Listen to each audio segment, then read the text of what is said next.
Hi, I'm George Lynch.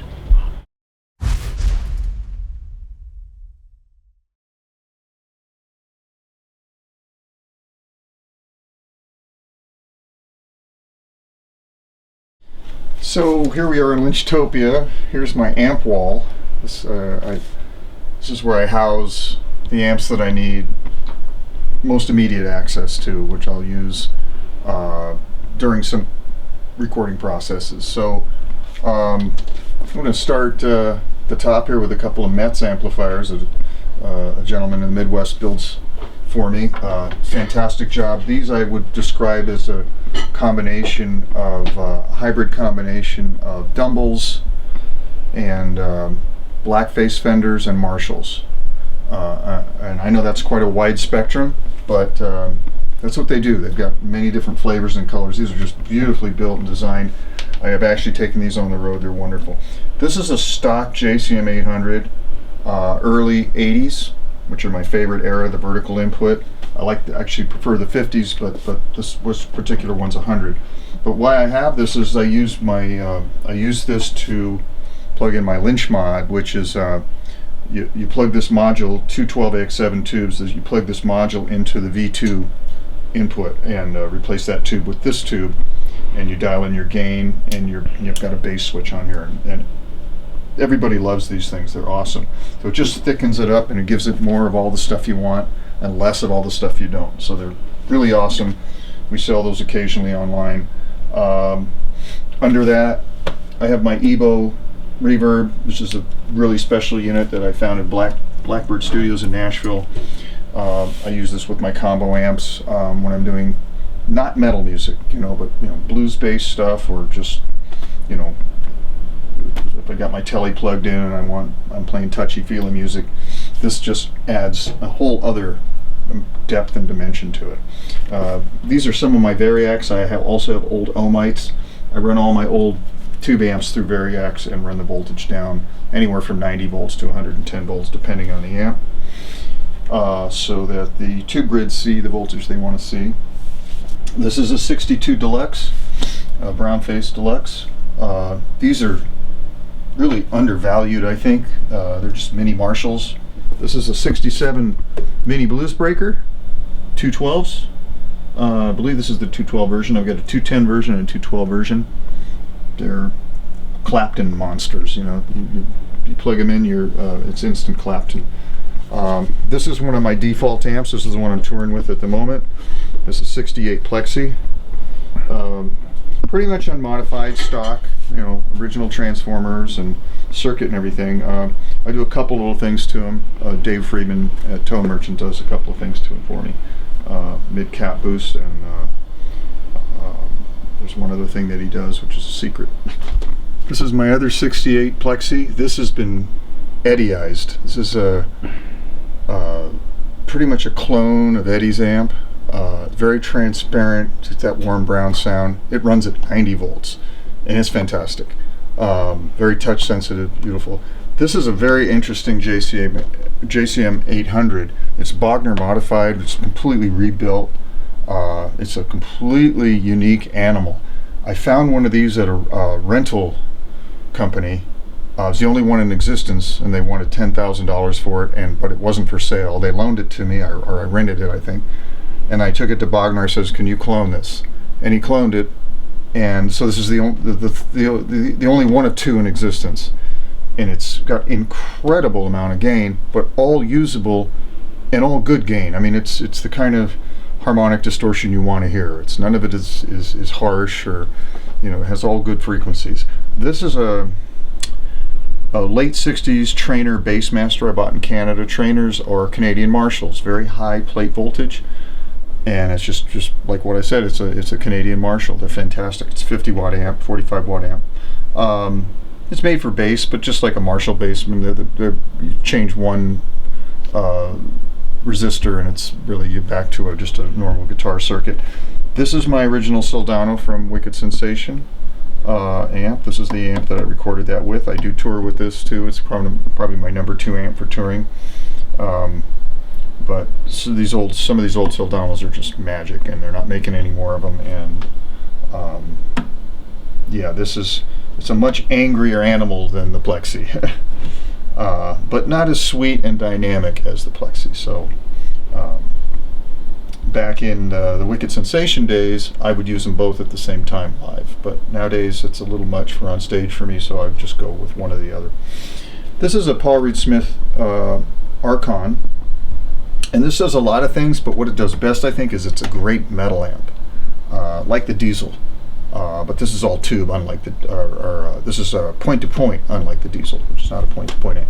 This is my very first version 1 of the Lynch Mob amp when I was with Randall. This is the modular series of amps, which has the modules and just an amazing, unique technology. So you get these modules that emulate whatever it is, AC30, a Plexi, a Mesa Boogie, on and on and on. And there's a lot of aftermarket companies that mod and make these modules as well. So this is a really wonderful amp that does a lot of different things. Basically, that amp potentially could do everything all these other amps do, just with if you had enough modules, I guess. This is the last version of the Lynchbox amp. I'm sorry, Randall Lynchbox, and this is really my favorite, especially this actual one. Is a prototype, and I was really trying to emulate the Plexis, and they got it right on this actual particular amp. There's others of these that they only made, I believe, 35 of them or something, maybe 50. But so this is the Headhunter version, and it's fantastic. This is my original old 6800 watt Plexi. This is priceless. It's 100 watts, so it has a little more bass than the 50 watts, which is great. A little more headroom. It's all original circuit. This is a Trainwreck. I believe it's the Londoner. This sounds fantastic. I've toured with this. It's not a heavy amp, and it's not designed to be. It's Plexi-ish, but it's 35 watts. You know, if I was in a blues band or just kind of a classic rock band, I was playing, you know, bars and just kind of having fun, this is what I would bring along for that. It would work with my current band, you know, but at the moment, this is what I'm using the Plexi. This is wonderful. This is a Laney supergroup, once owned by Tony Iommi, and Black Sabbath all played through these.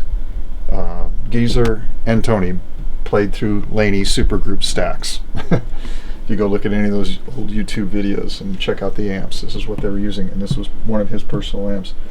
So just for that reason alone, I love this. I mean, you know, it shares this roughly the same circuit as a Marshall or any of those other big rock tube amps of that era. A little less gain, a little darker, very 70s.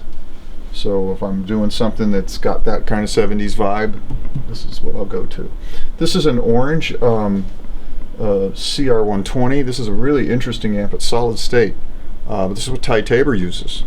And nothing wrong with Ty Tabor. I mean, he gets an amazing sound, a great player, and that's why I got it. And I can't seem to do what Ty Tabor does with it, but go figure.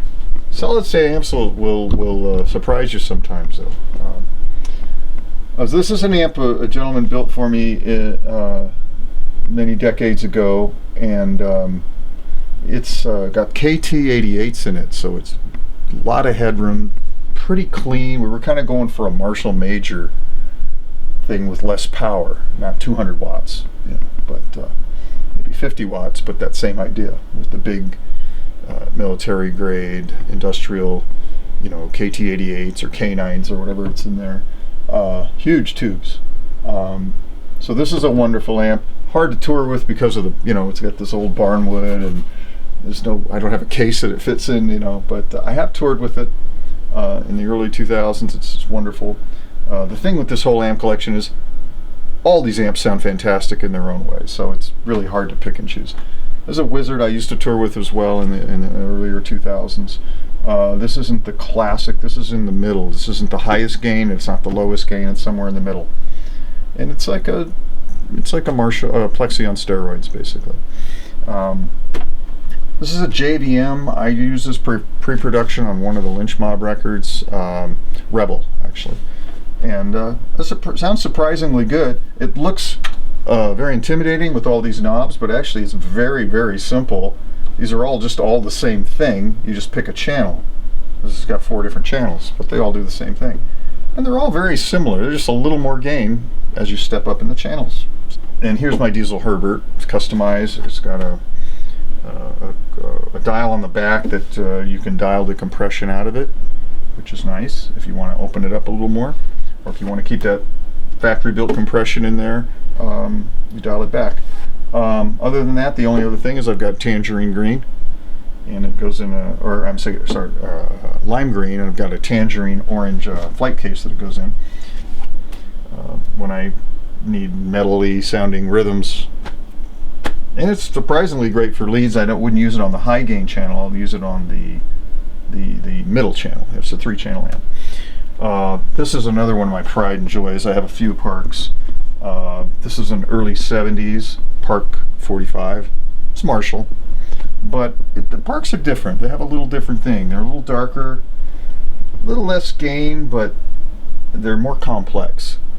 And so I tour with this as well. I use this. Sometimes I'll swap this out for the 68 Plexi, and it's wonderful. You need to put an overdrive in front of it for solos. And I guess the last thing here in line is the Music Man HD130, which is a very interesting hybrid amp. It's tube front end, solid state back end, and they made 2 different versions of these HD130s. I had 2 of them. I got rid of the other one because it was the version I didn't like as much. So this is the one I like. Clapton used these. They're Leo Fender. They're very high quality, and there's a way to run this actually that really sounds great. You don't run it really high gain. You run it into the low gain channel, and you run 2 overdrives. And somebody gave me that tip once, and you run 2 overdrives at the same time, and it does that smooth legato, almost Holdsworthian kind of sound. Very interesting, unique amplifier, and they're very underrated. The last thing I want to point out is this rack. This is an experiment. It doesn't have the ADA preamp in it right now because it's being fixed, but that's the heart of this rack, would be the ADA preamp. So this is my 80s rack. I'm trying to build an 80s rack and see where we're going to go with that. My ADA MP1 back in here. I've got a BBE Sonic Maximizer. I've got a Furman PQ3, and I've got a Quad Verb, which I'm not sure I'll use, whether I use or not. But the idea is to, this is something that I used in the 80s, and I wanted to sort of, as an experiment, just kind of emulate that again and see what that was like. I forgot. And a lot of this gear is donated by fans and friends I know, because I told them I was doing this project, and they were all like, "Oh my God, I've got an 80 MP1 in my garage, or my dad has one," or something. They want to donate it to the project. So this is like a community project experiment.